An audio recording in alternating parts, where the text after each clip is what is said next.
John Jebaraj நல்லவரா கெட்டவரா அப்படின்ற இந்த டிபேட் சோஷியல் மீடியா ஃபுல்லாக வைரல் ஆகிட்டே இருக்குது. மேலும் பாஸ்டர்ஸ் மத்தியிலையும் எல்லா சபையில் இருக்கக்கூடிய விசுவாசிகள் மத்தியிலும் இப்படிப்பட்ட ஒரு டிபேட் இருந்துக்கிட்டே இருக்குது.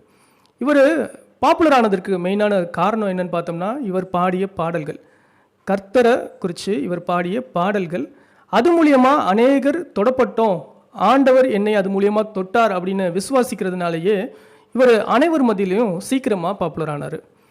சரி, இந்த ஜான் ஜெபராஜ் இப்போது போக்சோ சட்டத்தின் கீழே அரெஸ்ட் செய்யப்பட்டு திரும்பவும் ஜெயிலிருந்து வெளியில் வந்திருக்காரு. இப்போது பழைய வாழ்க்கைக்கு, அதாவது ஊழிய வாழ்க்கைக்கு திரும்புகிற மாதிரி இவர் முயற்சி பண்ணிகிட்ருக்காரு. திரும்பவும் பாடல்கள் எழுத போகிறாரு, சோஷியல் மீடியாவில் பாடல்களை அப்லோட் பண்ண போகிறாரு, திரும்பவும் தன்னுடைய சபையை எடுத்து நடத்தியிருக்காரு. இப்போ ஒரு கேள்வி வருது, ஜான் ஜெபராஜ் முன்னாடி நல்லவராக இருந்திருக்கலாம், இடையில இவர் தவறு செய்து விட்டார், திரும்பவும் இப்போது ஜெயிலேருந்து வெளியில் வந்து திரும்பவும் நல்லவர் மாதிரி ஊழியத்தை ஆரம்பிக்கிருக்கார். இவரை நாங்கள் நம்பலாமா? இவர் நல்லவரா கெட்டவரா அப்படின்னு சொல்லுங்கள் அப்படின்னு கேட்டிங்கன்னா அதுக்கான பதிலை பார்ப்போம். ஜான் ஜெபராஜ் நல்லவரா கெட்டவரா அப்படின்னு பார்க்குறதுக்கு ஆண்டவரை அறியாத ஒருத்தனை இந்த ஜான் ஜெபராஜ் கூட கம்பேர் பண்ணணும்னா, இந்த ஜான் ஜெபராஜ் உண்மையிலேயே ஆண்டவருக்கு பிரியமாக தான் நடந்திருக்காப்லையா, இவர் ஒரு தேவ மனிதரா அப்படின்றத நம்ம பார்த்துடலாம். ஒரு சாதாரண மனுஷன் எப்படியெல்லாம் நினைப்பான், எப்படியெல்லாம் ஆசைப்படுவான்? ஃபர்ஸ்ட் தன்னால் இயன்ற அளவுக்கு வேலை பார்ப்பான். அந்த வேலை மூலமாக ஏதாவது ஒரு ஊதியம் வருது அப்படின்னா அதில் சந்தோஷப்படுவான். அது பணம். அடுத்ததாக பணம் ஒரு அளவுக்கு மீறி வருது அப்படின்னா அதுக்கு அடுத்ததாக அவனுடைய ஆசை பெயர். தன்னுடைய பெயர் அனைவர் முன்னிலையும் உயர்த்தப்படணும் அப்படின்னு நினைப்பான். சரி, இது பெயர். இதுக்கும் அடுத்து பணம் கிடச்சிருச்சு, பெயர் கிடச்சிருச்சு, இது ரெண்டும் கிடச்சிருச்சு. அடுத்த கட்டமாக நம்மளுடைய எண்ணம் எங்கே போகும்? புகழ்.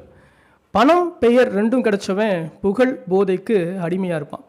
சரி, இந்த புகழும் கிடச்சிருச்சு அப்படின்னா பணம் பெயர் புகழ் இது மூணும் கிடச்சதுக்கப்புறம் தனக்கு எதிர்ப்பாளாக இருக்கக்கூடிய பெண் மீது ஈர்ப்பை உண்டாக்குவான். தனக்கு பிடிச்ச மாதிரி ஒரு பெண் கிடைச்சா அந்த பெண் நமக்கு கிடைச்சா நல்லா இருக்கும்னு அவன் சந்தோஷப்படுவான். அது கிடைக்கிறதுக்கு உண்டான வேலையும் பார்ப்பான். அதுவும் அவனுக்கு கிடச்சிருச்சுன்னா அவன் முழு திருப்தி அடைவான். ஸோ பணம், பெயர், புகழ், அடுத்ததாக ஒரு பெண். இது நாளையும் சாமானிய மனுஷன், அதாவது ஆண்டவரை அறியாத மனுஷன் ஒரு கோலா வச்சு மூவ் பண்ணுவான். அதே மாதிரி தான் இந்த ஜான் ஜெபராஜும். ஆரம்பத்தில் இவர் நல்லவராக இருந்திருந்தாலும் போக போக இவருடைய வாழ்க்கையில் தேவன்கிட்ட இருந்து வழி விலகி ஃபஸ்ட்டு பணத்தை சம்பாதிக்க ஆரம்பித்தார், அடுத்து புகழை சம்பாதிக்க ஆரம்பித்தார், பெயரை சம்பாதிக்க ஆரம்பித்தார். கடைசியாக தன்னுடைய குடும்பம், மனைவி எல்லாத்தையும் விட்டுட்டு வேறொரு பெண்ணை தேடி இவருடைய மனம் அலைப்பாய ஆரம்பிச்சிருச்சு. ஸோ இவருடைய குணநலன்கள் சாதாரண சாமானியனை போல தான் இருக்குது. இவர்கிட்ட எந்த தேவனுக்குரிய பண்புகளும் இல்லை. ஸோ இவர்கிட்ட எச்சரிக்கையாக இருக்கணும். சரி ஜெயரஸ், அப்போது இவருடைய பாடல்கள், இந்த ஜான் ஜெபராஜுடைய பாடல்கள் எங்களெல்லாம் தொட்டுச்சே, ஆண்டவரே எங்ககிட்ட பேசின மாதிரி இருந்துச்சு, நாங்கள் கண்ணீரோடு அந்த பாடல்களை கேட்டோமே, அப்போது அந்த வார்த்தைகளில் ஆண்டவர் இல்லையா? அதுக்கு என்ன பதில் சொல்கிறீங்க அப்படின்னு கேட்டிங்கன்னா, எஸ், ஜான் ஜெபராஜ் ஆரம்பத்திலேருந்து கெட்டவராக இல்லை. இவர் ஆரம்பத்தில் நல்லவராக இருந்ததுனால தான் ஆண்டவர் ஆசீர்வதிச்சார். அவருடைய மகிமையினால தான் இவர் இந்த அளவுக்கு உயர்ந்தார். ஆனால் இந்த உயரும்போது தான் ஒரு சிக்கல் வந்துச்சு. இவர் வாழ்க்கையில் உயரும்போது ஆண்டவரை மறந்துட்டு தன்னுடைய டேலண்டால் தான் உயர்ந்தோம், நாம தான் புகழுக்குரியவங்க, தேவன் கிடையாது அப்படின்னு சொல்லிட்டு இவர் தன்னை முன்னிறுத்தி காமிக்க ஆரம்பித்தார். அங்கே தான் இவர் பாவத்தில் விழுந்தார். பாவத்தில் விழுந்தவர் அந்த இடத்துலையே நான் பாவம் செஞ்சுட்டேன் ஆண்டவரே அப்படின்னு சொல்லிட்டு அங்கேயே அட்மிட் பண்ணி மனம் திருந்திருந்தா கண்டிப்பாக ஆண்டவர் அவரை ஆசீர்வதித்து அவரை தூக்கி எடுத்து அவரை பழைய நிலைக்கே கொண்டு வந்திருப்பார். ஆனால் அவர் தொடர்ந்து பாவத்தின் வழியிலே போனதுனால இன்னைக்கு இந்த நிலையில் வந்து நிற்கிறார். ஜான் ஜெபராஜ் இப்போது ஜெயிலிருந்து வெளியில் வந்துட்டாப்புல. இப்போ அவர் திருந்திட்டாரா? இவரை நம்ம ஃபாலோ பண்ணலாமா அப்படின்னு நீங்கள் கேட்க வர்றது எனக்கு புரியுது. இந்த கேள்விக்கான பதில் என்ன அப்படின்னு பார்ப்போம். ஜான் ஜெபராஜ் திருந்தணும், இல்லை அவருடைய பாவங்கள் எல்லாம் போகணும், அவர் திரும்பவும் ஆண்டவருடைய பிள்ளையா இவருடைய ஊழியத்தை இவர் தொடர்ந்து செய்யணும்னா இவர் செய்ய வேண்டிய விஷயம் என்னென்னா, இவர் எங்கே பாவத்தில் விழுந்தாரோ அந்த இடத்துக்கு இவர் போகணும். இவர் ஆரம்பத்தில் இவர் எங்கே சறுக்கி விழுந்தாரோ அந்த இடத்துக்கு போகணும். இவரை ஆண்டவர் எங்கே உயர்த்த ஆரம்பித்தார் அந்த இடத்துக்கு போய் அவர் அந்த இடத்துல இருந்து ஆண்டவர்கிட்ட ஒப்பு கொடுக்கணும்.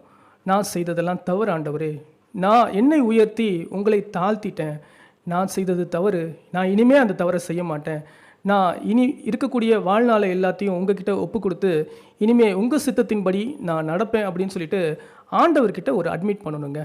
அட்மிட் மட்டும் கிடையாது, அவர் அன்னைக்கு இருந்த அந்த வாழ்க்கை, பாவத்திற்கு முன்னாடி இருந்த அந்த வாழ்க்கை இருக்குது பார்த்தீங்களா, தன்னுடைய குடும்பம், மனைவி அப்படின்னு சொல்லிட்டு சந்தோஷமாக இருந்த ஒரு வாழ்க்கை, அந்த வாழ்க்கைக்கே இவர் திரும்பி போகணும். தன்னுடைய மனைவி கிட்ட போய் அவர் மன்னிப்பு கேட்கணும். நான் செய்ததெல்லாம் தவறு, நான் இனி ஆண்டவருடைய பிள்ளையா என்னுடைய குடும்பத்தை, என்னுடைய மனைவி மக்களை நான் பாதுகாப்பேன் அப்படின்னு சொல்லிட்டு அவங்கக்கிட்டையும் அட்மிட் பண்ணணும்.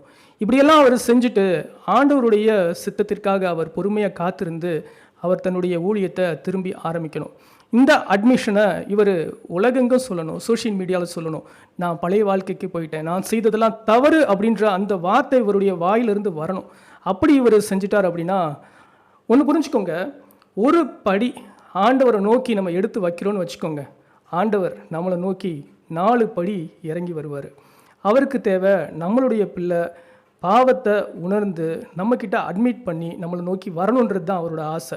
அவர் நம்மளை நோக்கி வந்து நம்மளை தூக்கி நம்மளை சுத்தப்படுத்தி நம்மளை சுகப்படுத்தி நம்மளை பரிசுத்தப்படுத்துறதற்கு அவர் சித்தமாக இருக்கக்கூடிய பரலோக தேவன்.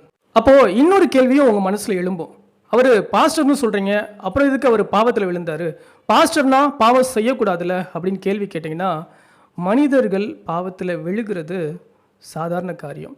நீதிமான் 7 தரம் விழுந்தாலும் எழும்புவான் அப்படின்னு சொல்லிட்டு தேவன் சொல்கிறது மூலியமா, நீதிமானா, அதாவது சாதாரண மனுஷன் இல்லை, நீதிமானாக இருந்தால் கூட அவன் 7 தரம் விழுகிறதுக்கும் வாய்ப்பு இருக்குது அப்படின்னு சொல்லிட்டு ஆண்டவர் உணர்ந்து கொண்டதுனால தான் ஆண்டவர் அந்த வார்த்தையை கொடுக்குறாரு. ஆனால் அந்த பாவம் செய்யக்கூடிய தருணத்தில் அவன் பாவம் செய்கிறான் அப்படின்ற அந்த மனசாட்சி உறுத்தணும். நாம் செய்கிறது தவறுன்றதை புரிஞ்சுக்கிட்டு ஆண்டவர்கிட்ட அட்மிட் பண்ணி என்னை காப்பாற்றுங்க, இந்த பாவத்திலேருந்து என்னை மீட்டு எடுங்க அப்படின்னு சொல்லிட்டு அவன் அந்த இடத்துலையே அழுது புலம்பி கண்ணீர் விட்டு ஆண்டவர்கிட்ட போய் அவன் பரிசுத்தமாக திரும்பி எழும்பும்போது அவன் தேவனால் திருப்பி காக்கப்படுவான் அப்படின்றதுல எந்தவித டவுட்டும் கிடையாது. இதெல்லாத்தையும் நீங்கள் புரிஞ்சுருப்பீங்க. ஜான் ஜெபராஜ் மட்டும் இல்லை, இன்னும் அநேக பாஸ்டர்களை நாம் சந்திக்க இருக்கோம் நம்ம லைஃப்பில். அவர்கள் எல்லாம் நல்லவர்களா கெட்டவர்களா அப்படின்னு இந்த வீடியோ மூலிமா நீங்கள் தெரிஞ்சுக்கிடுவீங்க. இன்னொரு பதிவில் உங்கள் எல்லாரையும் சந்திக்கிறேன். Until then, bye from your Jairus.